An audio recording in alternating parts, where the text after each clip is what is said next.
Olivier Weber, dont le nouveau roman s'intitule, bonjour Olivier, le nouveau roman s'intitule L'arrière-pays. Voilà, je vous le montre. L'arrière-pays, un roman qui va nous emmener de la montagne jusqu'au littoral, sur fond d'intrigues quasi policières, hein, on peut le dire, mais qui dit beaucoup plus que ce qu'on en comprend en apparence, puisqu'il est question d'environnement, il est question d'identité aussi, d'identité sociale. Nous partons à la découverte de Jonathan. Jonathan est un jeune berger qui vit donc dans cet arrière-pays que vous connaissez bien, Olivier Weber. Nous allons en dire quelques mots dans un instant. C'est un berger un peu spécial, un berger poète, un berger qui a fait des études et qui aime la poésie et qui semble mener une vie paisible jusqu'au jour où on découvre dans un glacier, comme cela arrive, semble-t-il, parfois, la montagne rend ses morts. On retrouve un garçon qui s'appelait Guillaume, qui était Guillaume Lacoste, alpiniste réputé, que l'on savait disparu, et dont il semblait au départ que c'était un accident, sauf que les choses sont un petit peu plus compliquées, puisque la mort, on le sait très vite, n'est pas accidentelle, et elle cache derrière une intrigue assez terrible. Oui, l'intrigue, elle est policière, comme vous le disiez, et puis aussi écologique. Parce qu'en fait, Jonathan, mon héros, qui est ce jeune berger dont vous parliez, va retrouver ce corps, en fait, qui parle, comme vous le disiez, il est recraché par le glacier, ça arrive donc avec le réchauffement climatique, et ce corps va parler, ce jeune Guillaume, qui est un très grand alpiniste, très connu, réputé dans le monde entier, etc. Il était en même temps militant écologique et il luttait, en fait, contre la déforestation, mais surtout contre la pollution, qui est un scandale connu d'ailleurs sur la côte. Mon pays imaginaire, c'est l'arrière-pays, on peut penser que c'est l'arrière-pays niçois, et la côte avec un grand C, c'est la Côte d'Azur, mais je ne voulais pas nommer ces deux lieux.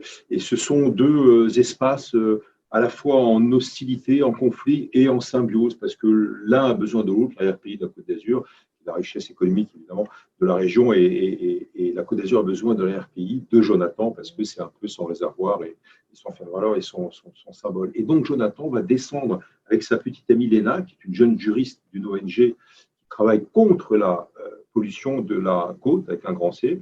Et bien, ils vont descendre sur la côte, et là, ils vont enquêter sur ce qui s'est passé avec ce corps de Guillaume, le grand alpiniste donc, qui a disparu, mais qui parle quand même, parce qu'on retrouve des papiers dans ce glacier, donc avec à côté du corps dans la crevasse. Et donc voilà, c'est à la fois un roman d'apprentissage et puis une histoire d'amour évidemment entre Léna, l'héroïne, et puis Jonathan, le berger qui descend sur la côte. Mais en même temps, on est confronté à des milieux assez hostiles pour Jonathan, parce qu'on ne descend pas de ces montagnes comme ça innocemment. Et donc, il va découvrir le milieu bourgeois, pour faire court, de Léna, puisque c'est la fille d'un homme d'affaires très corrompu. Alors, ils vont enquêter. Cette enquête, elle va aussi se transformer en découverte de leur propre identité. Ils vont être confrontés à leurs limites, ils vont être confrontés à leurs faiblesses, et ils vont aussi prendre énormément de risques, parce que le grand risque, quand on met le doigt dans un engrenage comme celui-là, c'est de se faire soi-même dévorer. On ne participe pas à un système impunément. Oui, absolument. Donc, c'est trois personnages. Il y a un troisième qui est en fait l'ami d'enfance de Jonathan, du berger, qui s'appelle Marco, donc qui devient, c'est le surdoué de la vallée, qui devient un courtier réputé, donc qui s'appelle Le Rocher, on peut penser évidemment que c'est Monaco. Et donc là, lui, Marco, il n'a aucun souci, aucun état d'âme, il y va, il fonce, il a une Porsche, etc., il vit très bien. Et il dit à Jonathan, le berger, mais il faut que tu fasses comme moi, viens dans ces tours, enrichis-toi, etc. Et Jonathan garde un peu, non pas une naïveté, mais une sorte de candeur ou de pudeur par rapport à la terre. C'est presque tellurique, son ancrage dans la terre en tant qu'ancien berger. Et donc, il y a une remise en question, effectivement, de ces trois personnages, et puis du disparu Guillaume, hein, qui parle quand même, quelque part, c'est un des personnages du roman. Et surtout, comme vous le disiez, il y a des confrontations et des remises en question quasiment quotidiennes. Et il y a l'enquête policière, mais en même temps, ce scandale qui existe vraiment. En fait, c'est un scandale, en deux mots, vous avez peut-être entendu parler, c'est le scandale des Boues Rouges, où il y a une usine d'aluminium qui existe véritablement dans le sud de la France, qui pollue par une sorte de tunnel sous-marin, donc la Méditerranée. Ce sont des millions de tonnes qui ont été déversées de métaux rares, donc très polluants dans la Méditerranée. Et eux, donc Jonathan, mon héros, et sa petite amie, l'héroïne du livre, Léna, vont s'attaquer à cela. Et ce n'est pas innocent pour eux, évidemment, parce qu'il y a les remises en question personnelles, y compris dans l'amour, mais aussi dans le rapport au monde, et le monde réel, y compris de la corruption sur la côte avec un grand C. Il est question évidemment du pouvoir corrupteur de l'argent.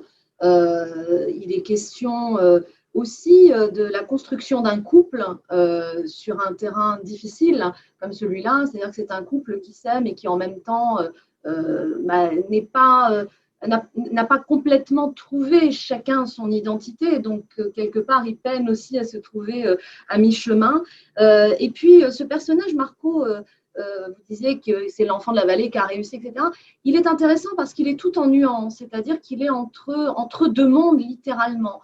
Il n'est ni bon ni mauvais, il fait partie du système, mais en même temps, il a gardé des racines très, très fortes avec ses origines. Est-ce que c'était une manière justement de montrer une forme de nuance? Tout simplement, ce personnage a existé et vous ne pouviez que le raconter comme ça. Oui, alors il y a beaucoup de personnages qui ont existé ou d'histoires vraies, y compris sur le fond, l'intrigue policière et l'intrigue écologique. Mais là, ce que j'ai voulu montrer, c'est qu'il y a des frontières. Il y a des frontières physiques, bien sûr. Et quand on est en mer, au large de la côte, et parce qu'il y a certains chapitres qui vont se passer en mer, mais juste assez proche du littoral, eh bien, on voit cette osmose, ce rapprochement géographique entre les RPI et le littoral, qui est un décor de carton-pâte, comme disait Blaise Cendrars de Hollywood. Et puis, évidemment, il y a la part maudite des personnages. Il y a leur bienveillance, il y a non pas leur malveillance, mais leur attrait pour le mal, pour des choses qui sont peut-être pas tout à fait, on va dire, positives. Et puis, ces passages de frontières sont aussi des passages de frontières sociaux ou mentaux, voire psychiques. On ne descend pas innocemment comme cela de ces montagnes. Donc, on en paye le prix quelque part, non pas par un mépris, mais il y a quand même une transgression. Et Jonathan les enfreint, donc pas ces frontières comme cela avec Léna. Mais en même temps, les personnages évoluent côte à côte et d'un sens contraire, je dirais, parce que Léna, ce sont des remises en question sociales et familiales extrêmement fortes. Donc, c'est une histoire d'amour, je dirais, qui n'est pas compliquée, mais qui est source d'enrichissement pour l'un et pour l'autre, et qui ne se fait pas sans mal. Jonathan, je disais qu'il est berger. Il a un père qui l'a adopté. J'insiste parce que c'est l'expression que vous employez, ce n'est pas un père d'adoption, mais c'est lui qui a adopté son père, qui s'appelle Titin, qui est un homme des montagnes, un peu comme on aime à les imaginer, c'est-à-dire avec un vrai rapport à son territoire, à la vie, avec une forme de sagesse. Puis il y a un bienfaiteur, certain docteur Pétru, un docteur Pétru qui va regarder Jonathan avec une grande bienveillance, en tout cas tant qu'il est dans l'arrière-pays. C'est un personnage très complexe aussi, le docteur Pétru. C'est un personnage très complexe qui a fait fortune avec des brevets médicaux, qui achète des montagnes. Donc, il achète 10 hectares, 20 hectares, ferme modèle à 3 heures de marche du village. Ça a vraiment existé d'ailleurs, le personnage, je l'ai même connu. Mais là où c'est intéressant, c'est qu'il représente les deux facettes de cette osmose hostile, si je puis dire, presque oxymore entre la RPI et la côte avec un grand C, encore une fois. Quand il descend sur la côte, compris sur le rocher, un autre homme, effectivement, qui est la corruption dans les réseaux, etc. Et dans les affaires avec beaucoup de connotations négatives. Et donc là, évidemment, ça va choquer son protégé, qui est donc Jonathan, ce jeune berger qui donc s'est cherché une famille.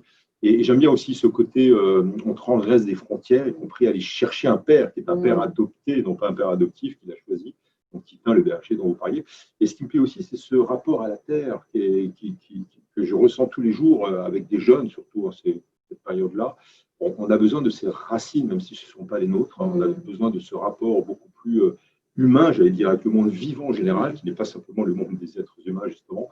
Et là, Jonathan emporte tout ça avec lui. Et Léna, sa petite amie, qui est une juriste, militante, écologique, etc., elle n'est pas tout à fait de ce ressort-là. Elle l'a connue en montagne, mais bon, là aussi, il y a une remise en question de sa part dans le rapport au naturel. Quand vous disiez que le docteur Pétru est différent quand il est dans l'arrière-pays sur le littoral, ça m'amène à dire que on se rend compte aussi dans votre livre de l'impact du lieu sur la personnalité des gens. C'est-à-dire qu'en fonction du lieu où on habite, il y a aussi une forme d'impact. Jonathan est aussi différent dans l'arrière-pays et sur le littoral. Et c'est d'ailleurs tout l'enjeu, comment rester vrai à soi-même, quel que soit le lieu où on se trouve. C'est l'empreinte de la racine qui soit originelle, soit choisie et désirée.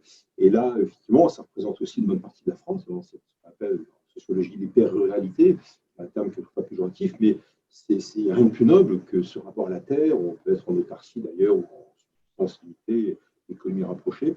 Donc Jonathan incarne tout ça. Il y aura une sorte de retour, encore une fois, à la nature après, mais ça ne va pas se faire sans place au niveau humain et au niveau sentimental. Merci beaucoup Olivier Weber de nous faire découvrir l'arrière-pays à travers ce roman passionnant qui nous emmène quelque part dans le sud, en hauteur et en bord de mer. Et voilà, l'arrière-pays d'Olivier Weber.